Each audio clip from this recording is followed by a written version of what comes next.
Monday night's greetings and welcome to this week's first edition of Primetime News. I'm Joy Gorses. As usual, please do subscribe and hit the like button to receive similar news content.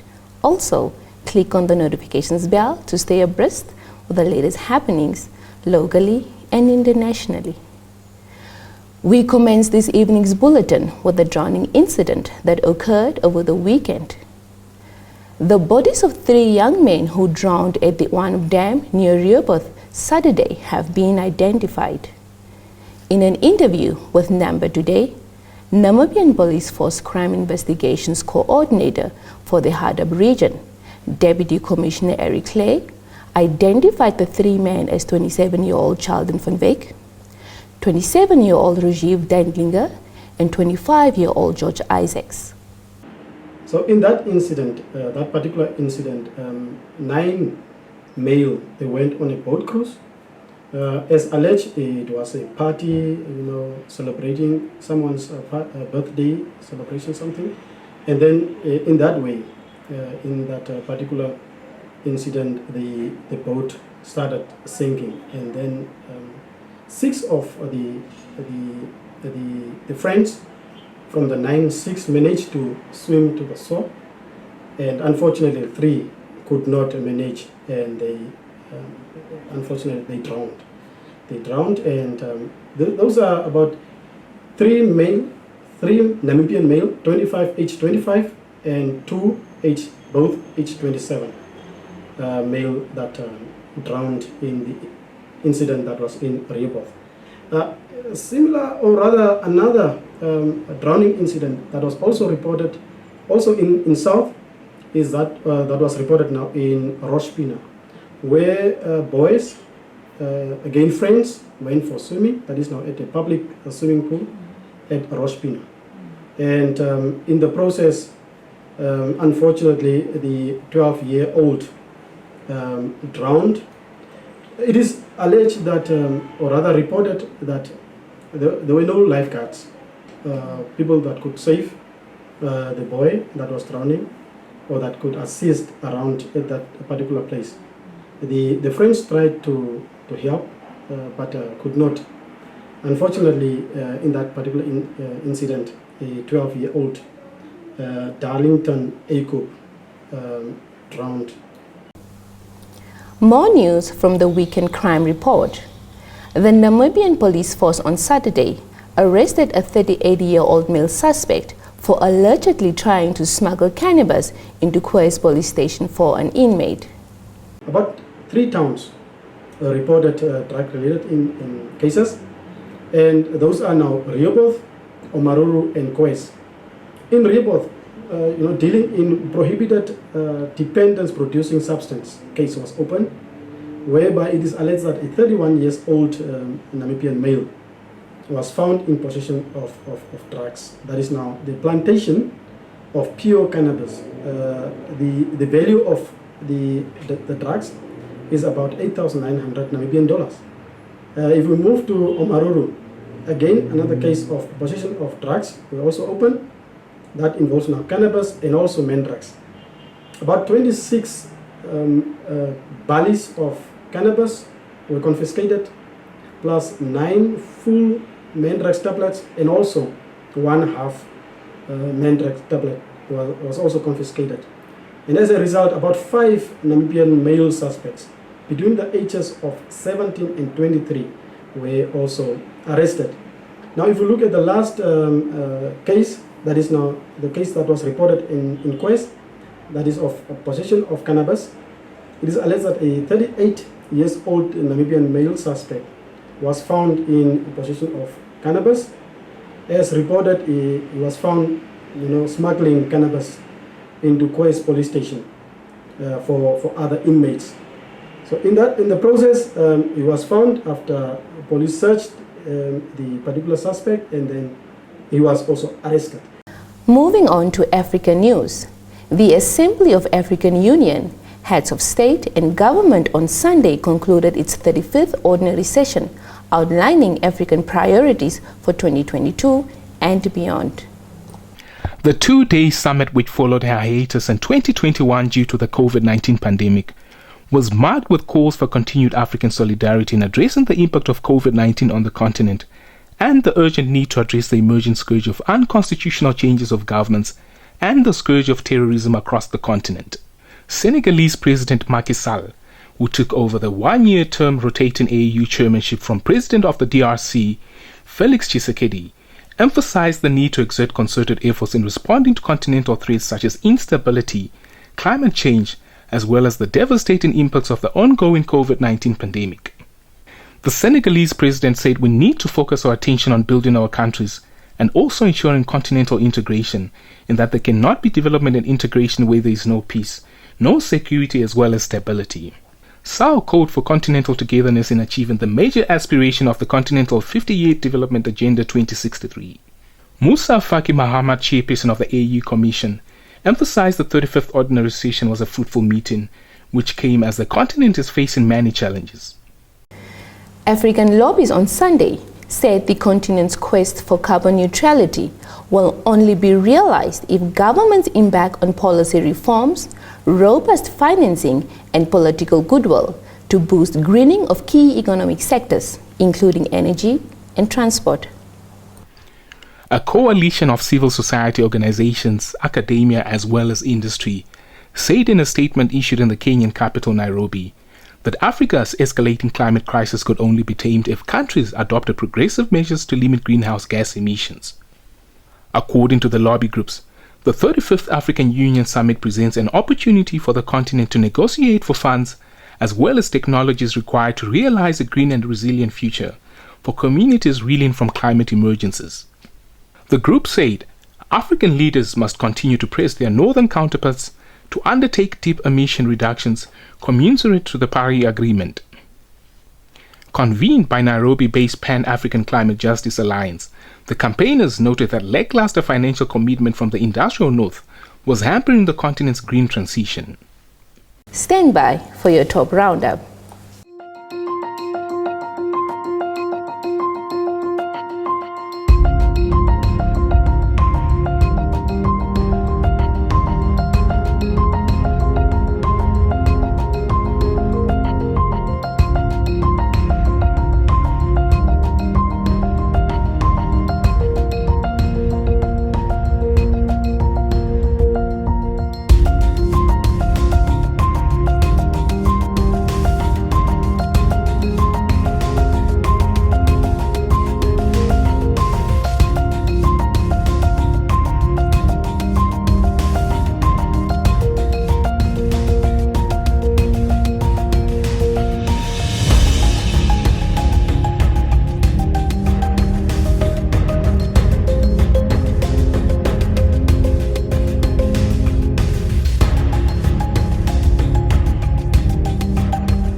In the business and economic segment tonight, the private sector has been urged to assist in addressing the housing backlog in the country, which is a result of population influx. Isabel Bendo compiled this insight. Erongo Governor Neville Andre Itope, during a recent visit to the SEC Dwellers Federation of Namibia's newly constructed low-income houses in Swakopmund, spoke specifically for the federation, which oftentimes struggle with land servicing when construction commences. In Waffelsbaai alone, the backlog is 20,000, while in Swakopmund is 16,000, which according to the governor requires a lot of effort from everyone to sort out. The governor noted coming up with a model to address this issue has proved challenging, and that is why the addition of a model by the SEC Dwellers Federation of Namibia is one that is also helping with addressing the housing need. He added that there are companies who have a lot of money to assist the SEC Dwellers Federation of Namibia with servicing of land, which in most cases is what takes very long due to a lack of funds. Coordinator of the Namibia Housing Action Group, Hendrik Amoshila, noted that the Federation has been promised contributions from different sectors which would assist the Federation greatly. The Ministry of Urban and Rural Development is contributing 10 million this year. Standard Bank, through the Buy a Brick project, they are contributing 3 million. FNB 1 million. Ohorongo 500,000. Papkewitz Foundation 1 million. So we are also expecting other private sector to come back to us. We have submitted applications. So with this funding, we are now able to build more houses countrywide. On to automobile news. A Porsche executive today said the sports car manufacturer is hoping to increase sales further despite global problems with the supply of electronic chips. More from DBA.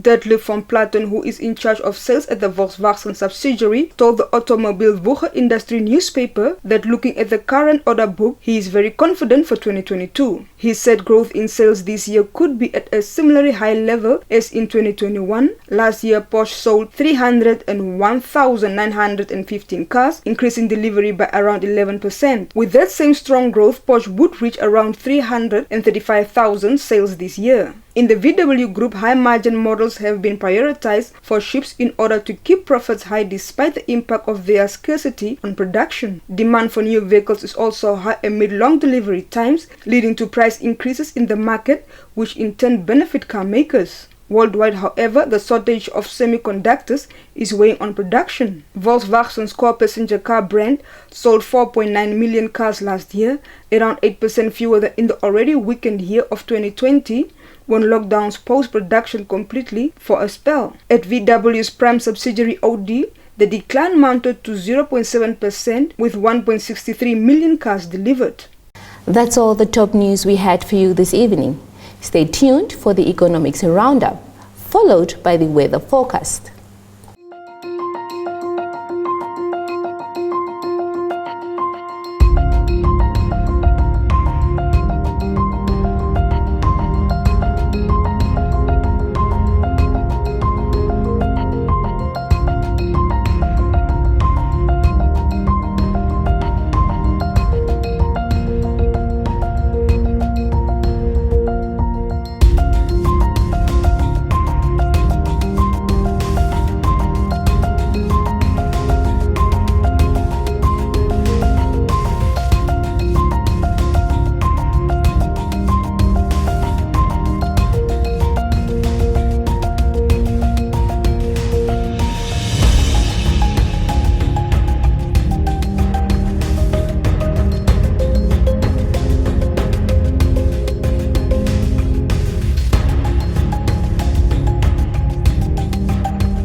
A very good evening and a warm welcome to Sport Planet. I'm Selima Shumwefeleni Masipa.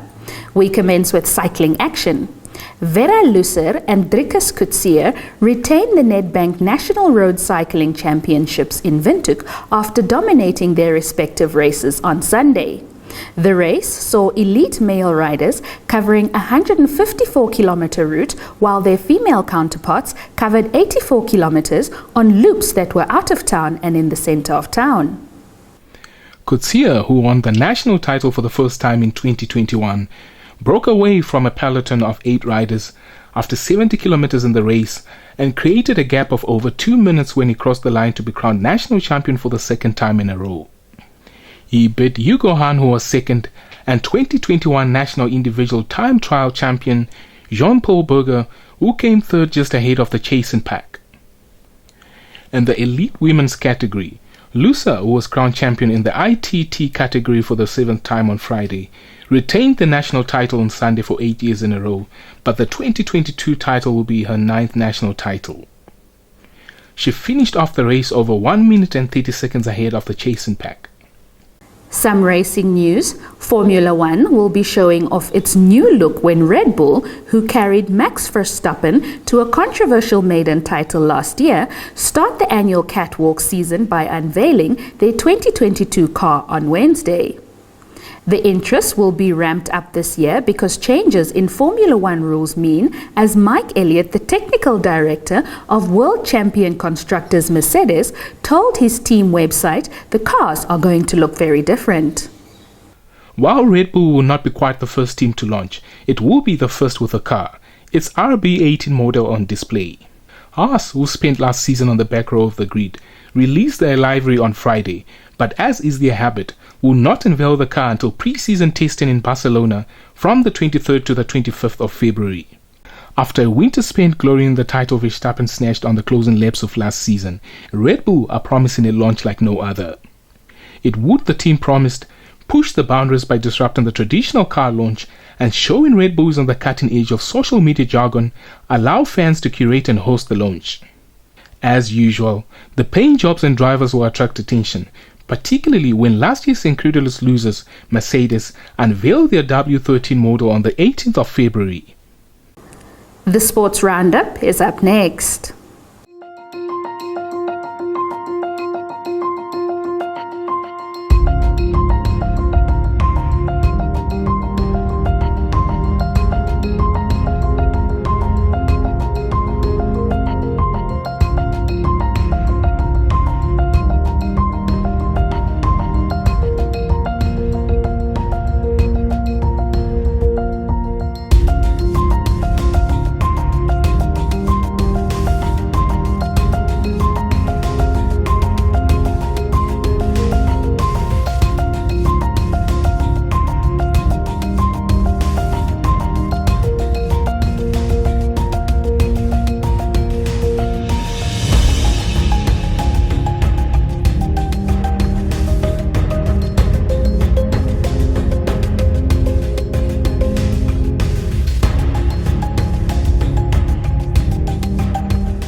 And with that, we've come to the end of tonight's edition of Primetime News. Thank you for joining us. A reminder to please subscribe, like, share with family and friends.